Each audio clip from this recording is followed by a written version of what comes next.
Quero ler com vocês Hebreus capítulo 10, o versículo 19 em diante.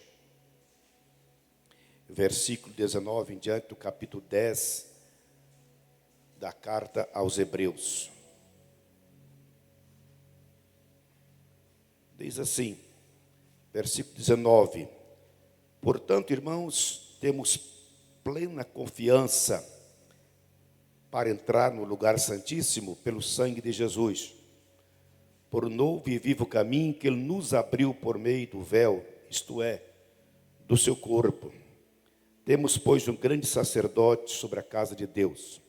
Sendo assim, aproximemo-nos de Deus com um coração sincero e com plena convicção de fé, tendo os corações aspergidos para nos purificar de uma consciência culpada e tendo os nossos corpos lavados com água pura.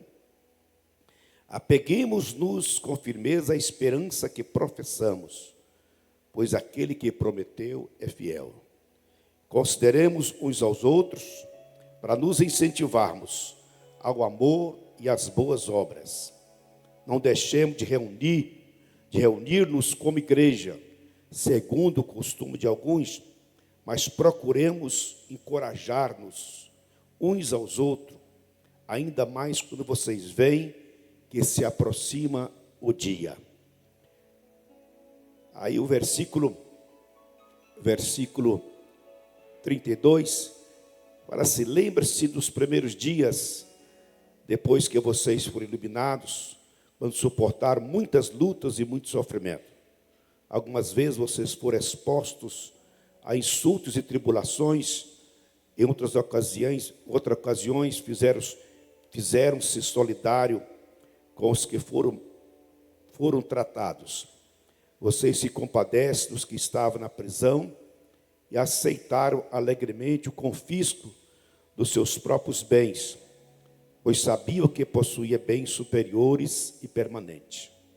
Por isso, não abram mão da confiança que vocês têm.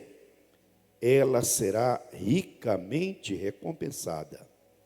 Vocês precisam perseverar, de modo que quando tiverem feito a vontade de Deus, recebam o que Ele prometeu, pois em breve, muito breve, aquele que vem virá e não demorará. Mas o justo viverá pela fé, e se retroceder, não me agradarei dele. Nós, porém, não somos dos que retrocedem e são destruídos, mas dos que creem e são salvos. Amém?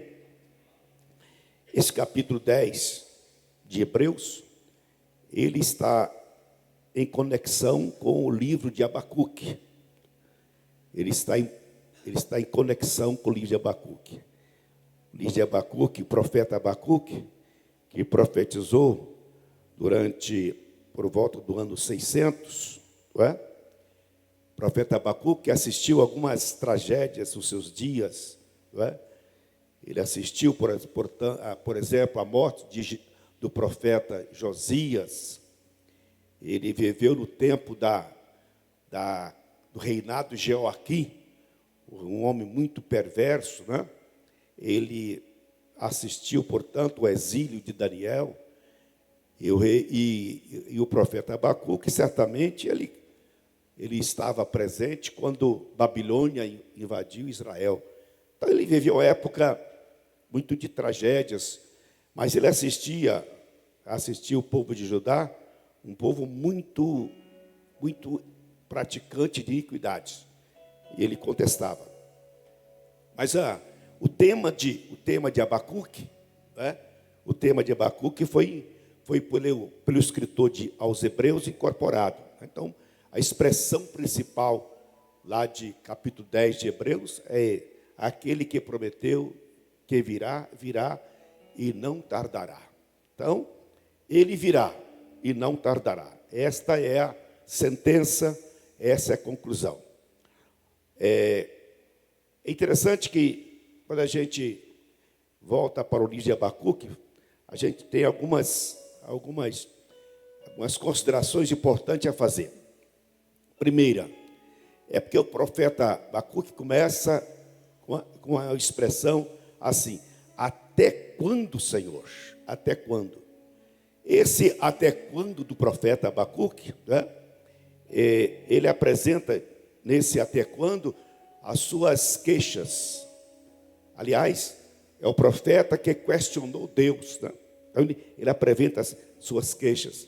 Eu li o Salmo aqui, o Salmo 17, onde fala sobre o salmista falando das suas queixas também, né?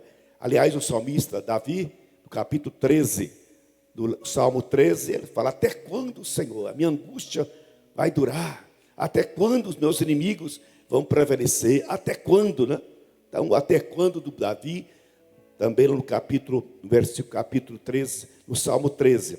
Mas o salmista, o profeta Abacuque, ele faz então alguns queixumes, né? E esses queixumes é interessante a gente observar. Se você pegar a ideia, o tema que o profeta Abacuque quer passar para a gente é o seguinte: é mostrar que é possível confiar em Deus, mesmo em tempos difíceis e sem respostas claras, tá? É possível confiar em Deus, mesmo em tempos difíceis e até respostas claras. Então, o profeta, ele traz para a gente essa explicação, essa ideia. Bom, o profeta que questionou Deus. Aí eu pergunto assim: sabe por que está escrito na Bíblia? Por que a Bíblia colocou esse questionamento do profeta a Deus? Sabe por quê? Sabe por que o profeta Abacuque questionou a Deus e Deus fez questão de tornar a palavra santa, palavra escriturística? Sabe para quê? Para você nunca questionar o Senhor. Deixa com Abacuque. Abacuque questionou a Deus, e para você aprender, você não precisar de nunca mais questionar o Senhor Deus. Sabe, meus irmãos, as queixas do profeta Abacuque, elas são quase, eu penso que são quase ou as mesmas que você tem, sabe? As queixas do profeta Abacuque são as mesmas ou identificam com as queixas que você tem, né? Agora, eu quero o importante do livro do profeta Abacuque, tem as queixas e tem a resposta de Deus. O mais importante desse livro é a resposta de Deus. A resposta de Deus ao profeta Abacuque é a resposta que eu e você precisa, tá? A resposta de Deus ao profeta Abacuque é a mesma resposta que eu preciso e você precisa. Então, se você precisa de alguma resposta da parte de Deus, você vai observar na resposta que Deus deu a Abacuque, ela te atende perfeitamente. Então, a ideia é essa: fique com a resposta de Deus ao profeta Abacuque, tá? Mesmo depois de 2.500 anos, ou 2.600 anos, após este fato acontecido, a resposta é a mesma. Os queixumes são os mesmos. A realidade social é a mesma, não é? Então, a gente tem que deixar de lado todo tipo de queixume que nós, porventura, tenhamos a fazer. Então, elimine da sua vida esse tipo de queixas. Mas a Bíblia, o livro do profeta Abacuque apresenta a solução de Deus para as queixas. A solução de Deus para os seus queixumes, aos seus questionamentos.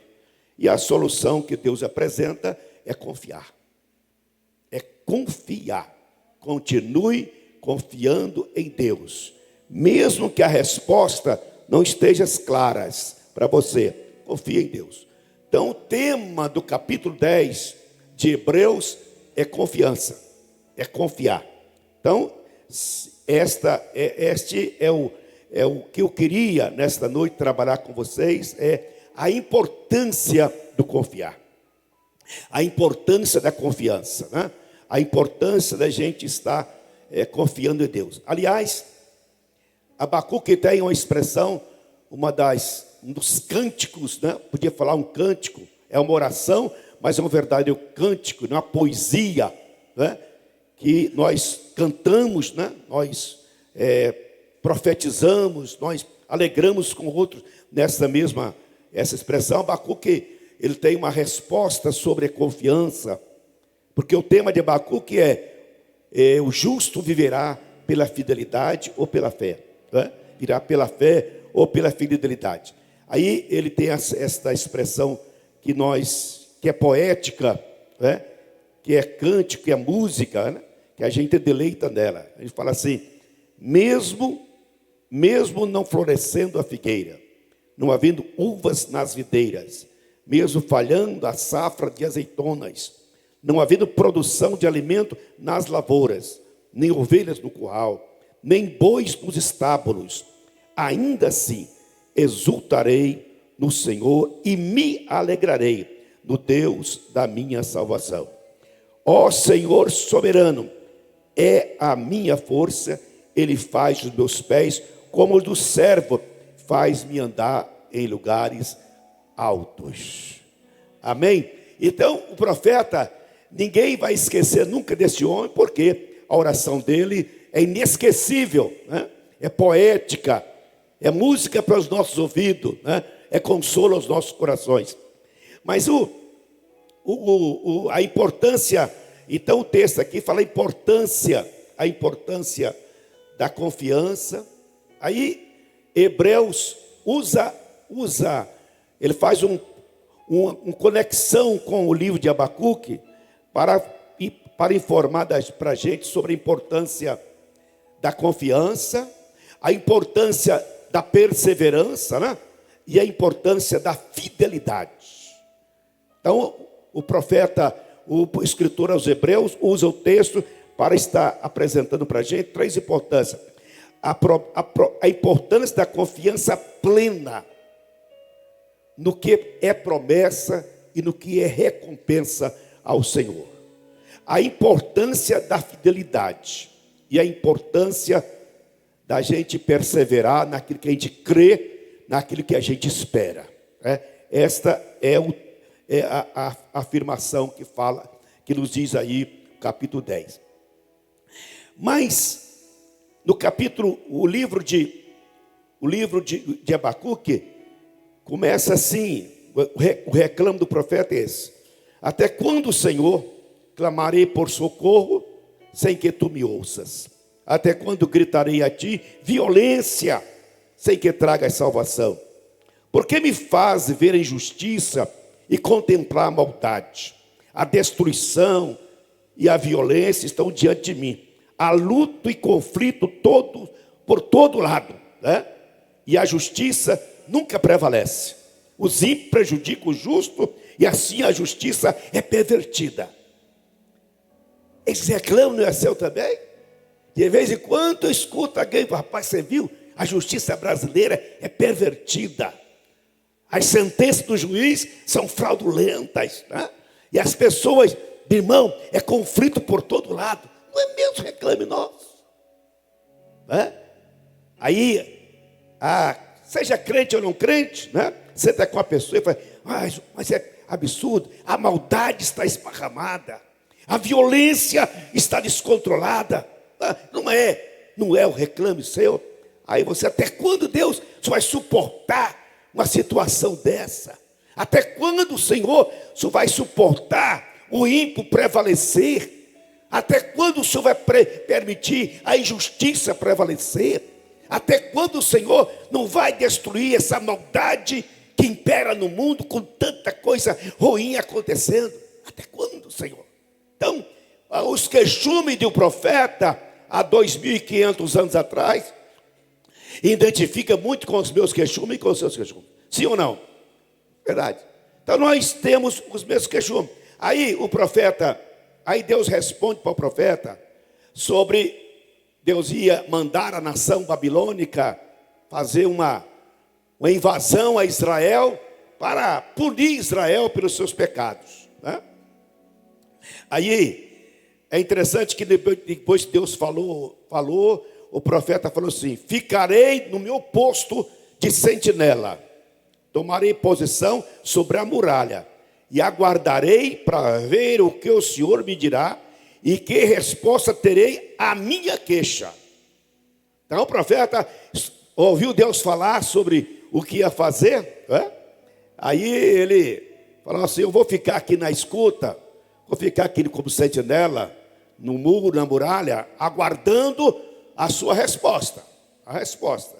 Aí a gente vai observar a resposta de Deus para o profeta. Capítulo 2 de Abacuque fala assim, é assim, a resposta do Senhor. Então o Senhor me respondeu: escreva claramente a visão em tábuas, para que se leia facilmente, pois a visão aguarda um tempo designado. Ela fala do fim e não falhará. Ainda que demore, espere-a, porque ela certamente virá e não se atrasará. A introdução da resposta de Deus foi esta, né? Foi esta. A resposta de Deus tem três afirmações importantes. Primeiro, tempo designado, tempo determinado. É tempo que Deus cumprirá aquilo que Ele disse que vai fazer, né? Aí, segunda afirmação importante: pois certamente, com certeza, absoluta certeza, Ele virá e não tardará. Lá em 2 de Pedro, fala assim que alguns têm pensado que Jesus está tardando, né? Alguns têm pensado que Jesus está demorando, está perdendo a hora, né? Está esquecendo de olhar o relógio profético. Não é verdade. Não é verdade. O nosso Deus tem um tempo designado, um tempo certo, um tempo estabelecido para Ele cumprir aquilo que Ele disse que vai fazer. Amém? Jesus não tardará, né? Não tardará. A razão porque ainda não voltou, lá em 2 Pedro fala, é pela sua longanimidade, a sua grande misericórdia. Sabe para quê? Para que aqueles que estão indecisos, aqueles que estão vacilantes, aqueles que estão cocheando em dois pensamentos, tome posição diante dele. Então, na verdade, Jesus não veio ainda esperando você, alguém que esteja alheio e indiferente à palavra do Senhor, alguém que está desviado, alguém que está longe dos caminhos do Senhor Deus, alguém que perdeu a esperança, mas que é crente, é servo do Senhor. Ele está esperando essa pessoa reconciliar por longanimidade. Mas só uma coisa: no tempo designado, na hora certa, no segundo certo, no minuto certo, na hora certa, Ele vai vir. Aquele que prometeu que virá, Ele voltará. Isto está determinado. Glória ao Senhor Deus. Aí no capítulo 2, Deus apresenta a resposta para o profeta. Aí ele fala sobre a situação da sociedade de 2.500 anos atrás. Esta situação da sociedade 2.500 atrás, irmão, é a mesma situação da sociedade de hoje. É a mesma realidade. O homem, o pecado só faz mudar de camisa, só faz mudar de endereço, só faz mudar de cidade. Mas o pecado, ele é o mesmo que o homem pratica a vida toda sobre essa terra. Aí Deus apresenta para o profeta a realidade social. Veja bem, olha bem, escreva: o ímpio está envaidecido. O ímpio está envaidecido. Seus desejos não são bons. Irmãos, Nunca o homem pecador, o ímpio, está tão vaidoso consigo mesmo quanto nos dias atuais. A vaidade da impiedade aumenta a cada dia, não é? Por causa do seu desejo mau. Aí ele diz, em resposta a isso, ele fala, mas o justo viverá pela sua fidelidade. O justo viverá pela sua fidelidade. Aí Deus continua, de fato, a riqueza é ilusória, e o ímpio é arrogante e não descansa, ele é voraz, como a sepultura e como a morte, nunca se satisfaz, apanha para si as nações e ajuda para si todos os povos. Ou seja, o ímpio não satisfaz com nada, enquanto mais, o pouco não serve, quer mais e mais, e cada dia quer mais, se tem muito, quer mais ainda, e assim por diante. O homem nunca vai ficar satisfeito nessa terra, sempre querendo mais. É o que Deus, não é, se naquela época não tinha tanto conforto como tem, não tem tanta privilégio, conforto como tem hoje, não tem tanta maravilha na natureza que a gente pode desfrutar como no dia de hoje. E se naquela época o ímpio era arrogante e não descansava, imagina nos dias atuais. A arrogância é muito maior, a insatisfação é muito maior, os desejos maus e perversos são ainda muito maiores, né? Aí ele fala assim, ai daqueles que amontoa bens roubados e enriquece mediante a extorsão. Ai daqueles que amontoam bens roubados e se enriquece mediante a extorsão. Extorsão, corrupção e assim por diante. Essa prática, né? Essa prática é mediante suborno, mediante crime. Irmão, isso daquela época fazia. Na época atual, a proporção é muito maior. O suborno aumenta, a extorsão aumenta, a corrupção aumenta, né? Aí sim por diante. Então esses crimes, essa prática da sociedade continua aí. É Deus falando lá há 2.500 anos atrás. Aí ele continua falando. Aí ele fala sobre, olha, pois porque você saqueou muitas nações, todos os povos que herestaram e saquearam, pois você derramou muito sangue, cometeu violência contra a terra e cidade e seus habitantes. A violência de nação contra nação. Irmãos, as nações colonizam uma a outra, explorando ao extremo as pessoas, a mão de obra barata, explorando os seus bens, os seus recursos naturais. É uma exploração, é um abuso, é uma insulto, é uma afronta a qualquer justiça, né? Aí ele fala assim, pois você derramou muito sangue, cometeu violência contra a terra. A violência continua na terra de forma absurdamente insuportável, né? Absolutamente insuportável. A violência, você vê lá no estado do Rio de Janeiro, aquela campanha contra lá o crime organizado, mata gente todo dia, e não pode parar de matar, porque se parar de matar vai morrer mais gente. Então a violência está aí nos jornais, nas manchetes dos jornais todos os dias. A violência está em crescimento, por incrível que pareça. Deus falando, ai daqueles que obtêm lucros injustos para sua casa, para pôr seu ninho no alto e escapar das garras do mal. Aí você tramou a ruína de muitos povos, envergonhando a sua própria casa, pecando contra a sua própria vida, pois as pedras clamarão da parede, e as vigas responderão do madeiramento contra vocês. Há daqueles que edificam uma cidade com sangue, estabelece com crime. Acaso não vem do Senhor dos exércitos, que o trabalho dos povos seja só para satisfazer o fogo, e que as nações afadigam em vão? Mas a terra encherá do conhecimento e da glória do Senhor, como as águas enchem o mar. Aí ele fala, ai daquele que dá bebida ao seu próximo, misturando com o seu furor, até que ele, bêbado, para contemplar a sua nudez. Aqui o profeta está falando, irmão, de bebida que embriaga, né? Ou seja, de drogas, né? De drogas. Drogas ou qualquer tipo de alucinígenos que possa embriagar, fazer as pessoas ficar dominadas e assim por diante. Então a tragédia do consumo de coisas que tira a pessoa da sua realidade, né?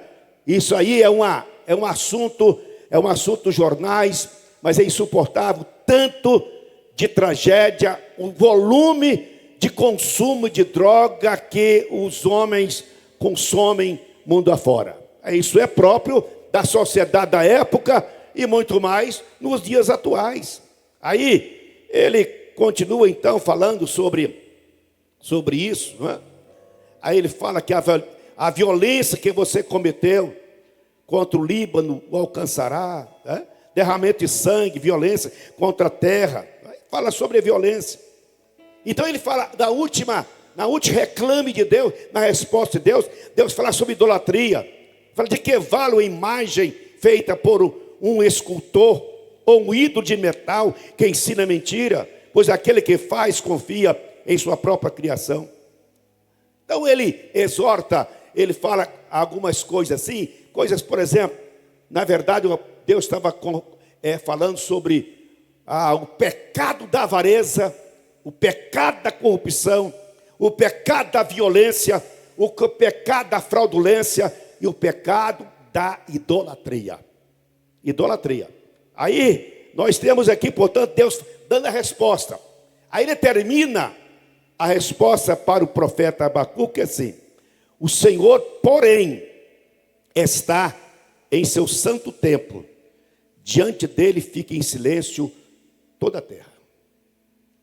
Porém o Senhor está assistindo, está vendo o que está acontecendo, né? Ninguém precisa preocupar pensando que Deus está alheio a isso, indiferente a isso, que Deus não está vendo, que Deus não tá nem aí para o insulto, para a idolatria, para a violência, para a corrupção, para o suborno, para a extorsão, para tanta coisa de maldosa que acontece na terra. Não, Deus está assistindo, Deus está vendo, Deus está suportando, exatamente porque tem alguns homens na terra, algumas pessoas na terra que estão aguardando o cumprimento da sua palavra. Agora, aí nós temos o autor de Hebreus, ele faz essa conexão, né? Essa conexão dos pecados da época de profeta Abacuque. Ele qualifica esses pecados aqui nos dias atuais da seguinte forma: essas pessoas estão pisando, né, aos pés de Jesus. Essas pessoas estão profanando o sangue da aliança. Essas pessoas estão insultando o Espírito da graça.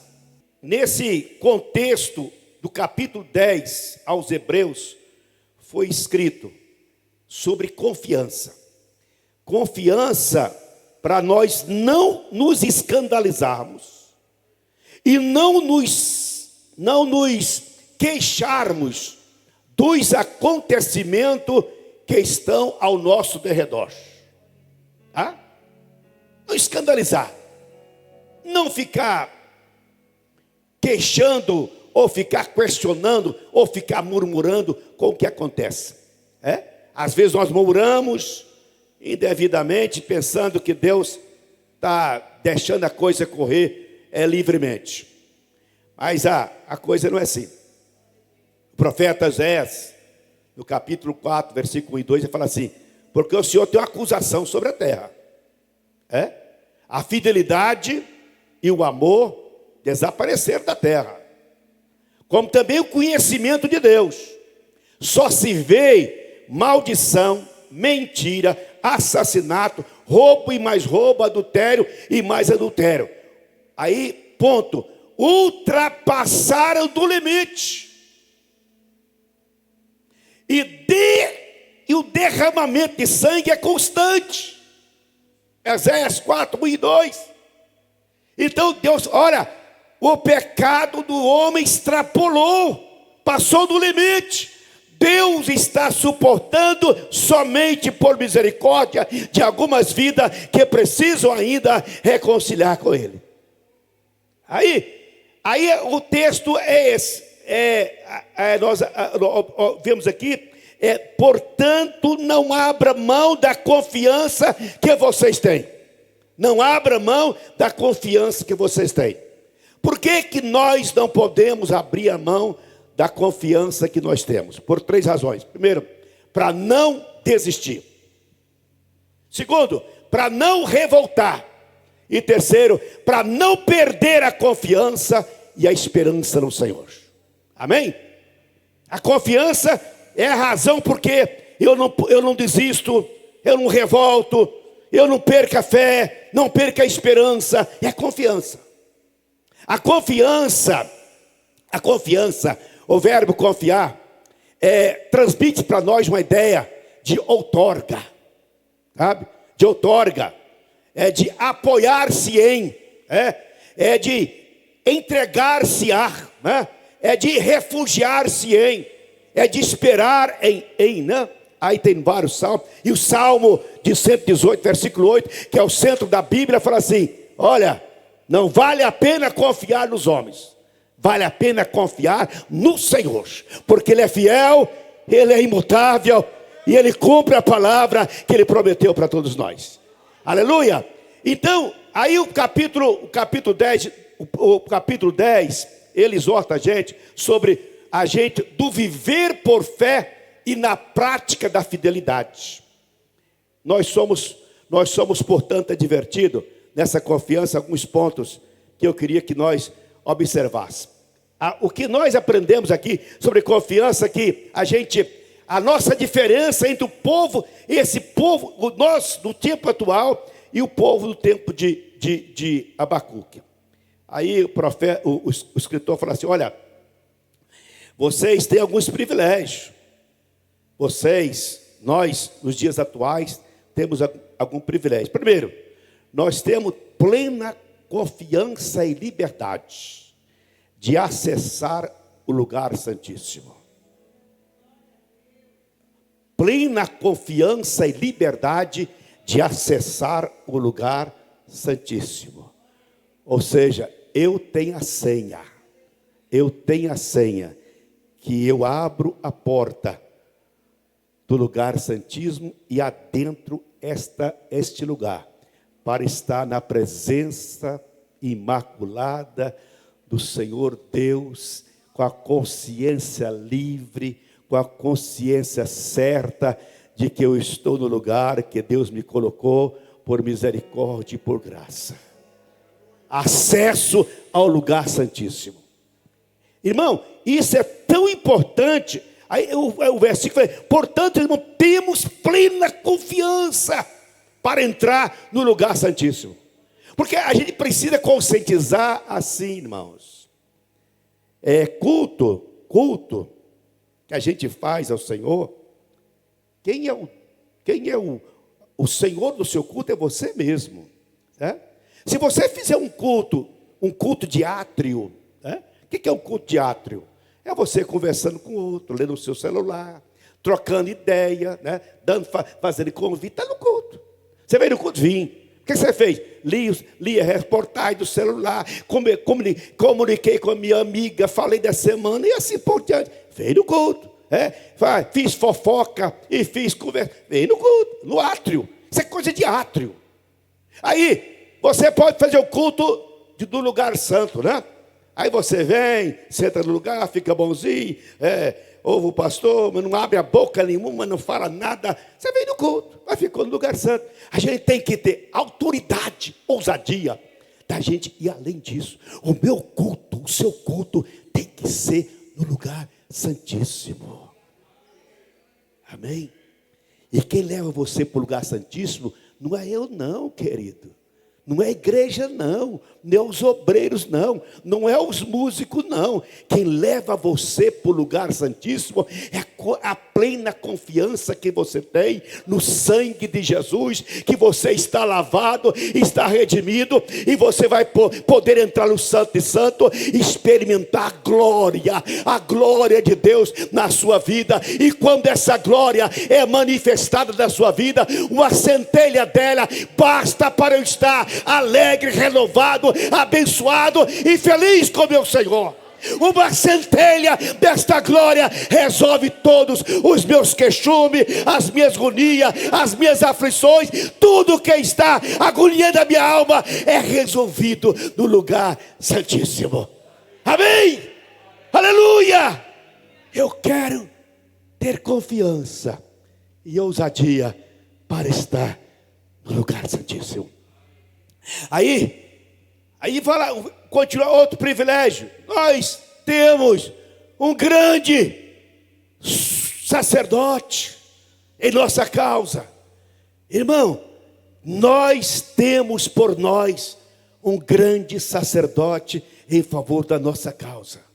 O nosso sacerdote é o melhor, é o maior, é o único, é o maravilhoso, é o conselheiro, é o excelso, é o eterno, é o glorioso, é o soberano, é o Cristo de Deus, o sacerdote que intercede por mim, intercede por você, me recebe, me ajuda, me fortalece e me leva a ter direito da gloriosa presença do Senhor.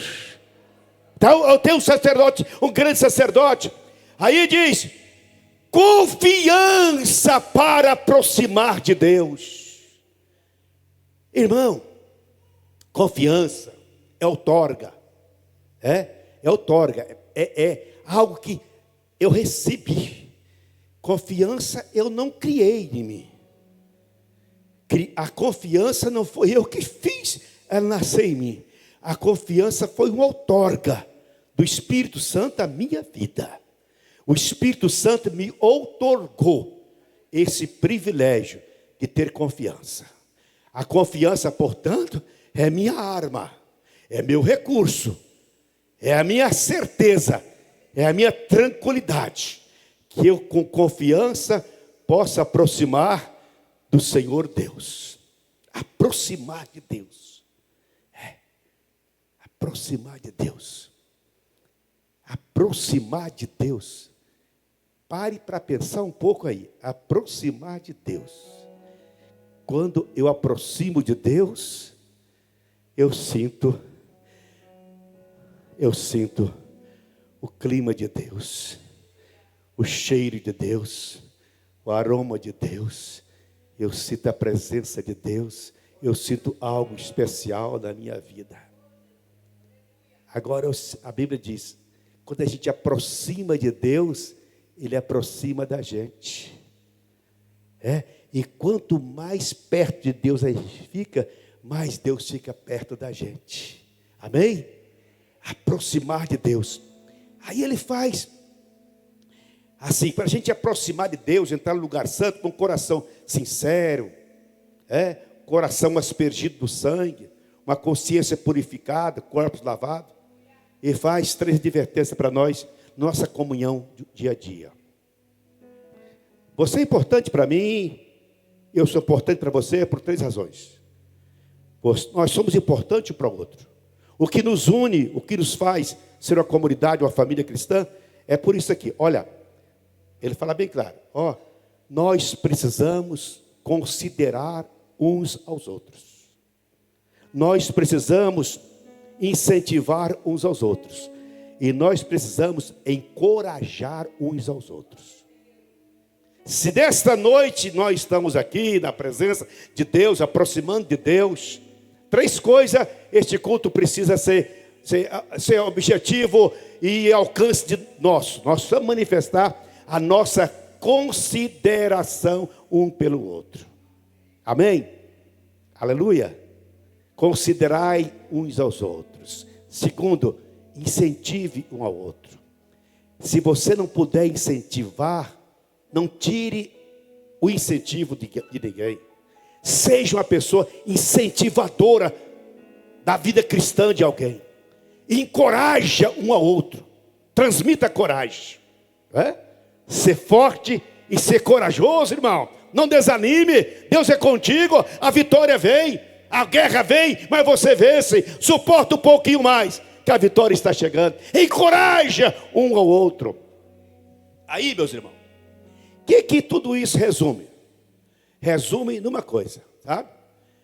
O Deus está falando o seguinte: olha, tudo resolve. Todas as coisas resolve. Sabe com o quê? Na espera de Jesus. O grande problema da igreja atual, o grande problema dos crentes da época atual, é porque a volta de Jesus não é mais um assunto de prioridade. Não é um assunto de primeiro momento. Não é um assunto de urgência.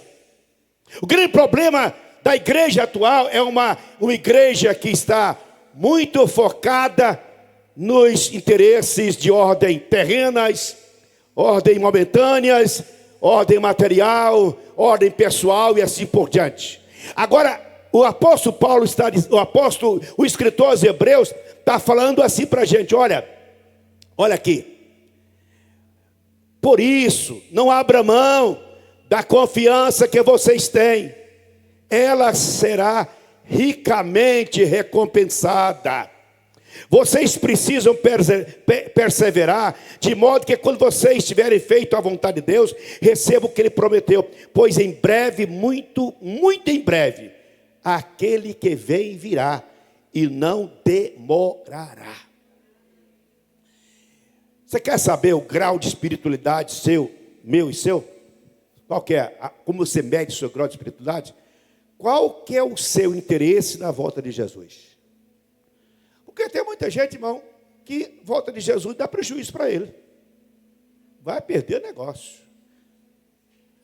Tem muita gente que Jesus voltar, Jesus atrasa mais um pouquinho, está tudo bom demais. Jesus. Tá maravilha. Fica por aí. Deixa eu como estou aqui. Estou bem aqui na terra. Se eu continuar ganhando o que eu estou ganhando, com essa honra e privilégio que eu estou tendo, pode voltar daqui 100 anos, Jesus. Irmão, qual é a sua motivação sobre a volta de Jesus? Tessalonicenses fala assim: console uns aos outros, falando da volta de Jesus. Console uns aos outros, falando da volta de Jesus. Às vezes nós, pastores, às vezes nós pecamos, porque nós às vezes tardamos ou falamos pouco desse assunto, mas esse assunto é prioritário. A gente precisa ser consolado, não com resposta que atende o nosso imediatismo, o nosso interesse pessoal, mas nós temos de aprender a ser consolados. Na esperança, nós temos que aquele que prometeu que virá e não tardará. Por isso eu estou descansado nele. A resposta dele me atende. A promessa dele me atende. Aleluia. Aleluia. Zacarias capítulo 4 fala exatamente sobre isso, né? Sobre a expectativa desse dia que vai acontecer. A volta de Jesus. Então, tanto o livro de Abacuque quanto o capítulo 10, o 10 de Romanos, 10 de Hebreus, o assunto é este, né? Aquele que prometeu que virá e não tardará. Amém? Irmãos, a volta de Jesus, o Maranata, ora vem Senhor Jesus, é o seguinte: talvez você não saiba, mas tem muita gente que a única alternativa que sobrou para a vida dele foi Jesus voltar. Tem cristãos, nossos irmãos, em alguns países, que estão condenados a morrer qualquer dia deste. A Nigéria matou 7.500 cristãos este ano. Muitos países estão chegando nas igrejas, queimando as igrejas e matando os cristãos. Há uma perseguição na igreja. Nós não estamos vendo, porque estamos em berço esplêndido. Nós estamos vivendo uma ilha da maravilha. Aí, meus irmãos, cuidado, porque nós podemos cometer o mesmo pecado dos ímpios, ficarmos envaidecidos com a vida, ficarmos gabosos com a vida. E Jesus está referindo para a gente exatamente isso aqui. Desperta tu que dormes, porque Cristo te esclarecerá. Amém?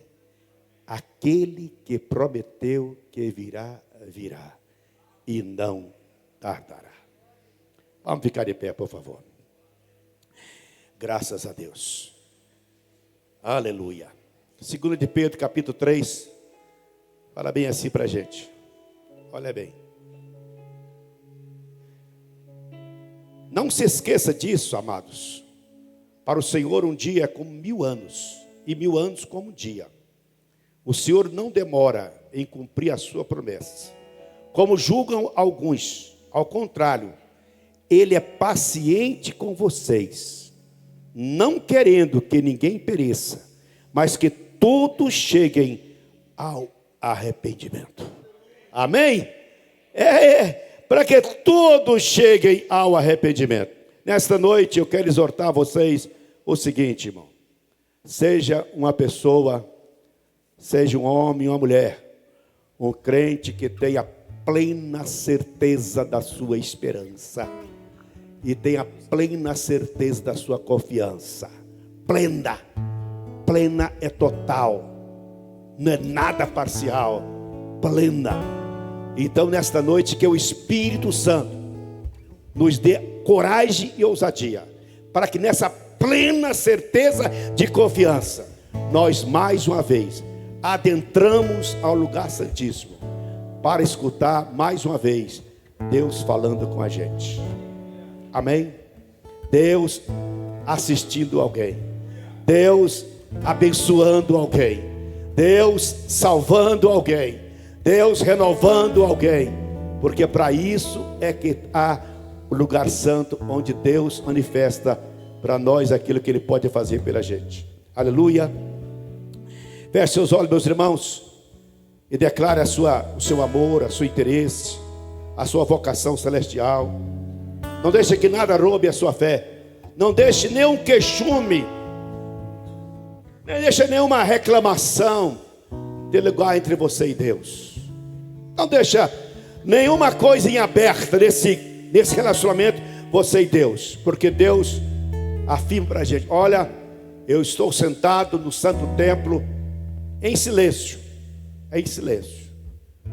Às vezes Deus não está falando, mas em silêncio Ele está agindo. Ele está agindo. E na sua ação Ele está determinadamente decidido em cumprir aquilo que Ele disse que Ele vai fazer, num tempo determinado. No tempo determinado. E esse tempo determinado nós estamos findando. Nós estamos terminando. Portanto, é tempo da gente renovar a nossa esperança na volta de Jesus. Aleluia! É tempo da gente renovar a nossa certeza que o melhor da terra é esperar em Jesus. É tempo da gente ter certeza e esperar. Esperei no Senhor com paciência e valeu a pena a minha paciência esperando. Aleluia. Glória a Jesus. Aleluia.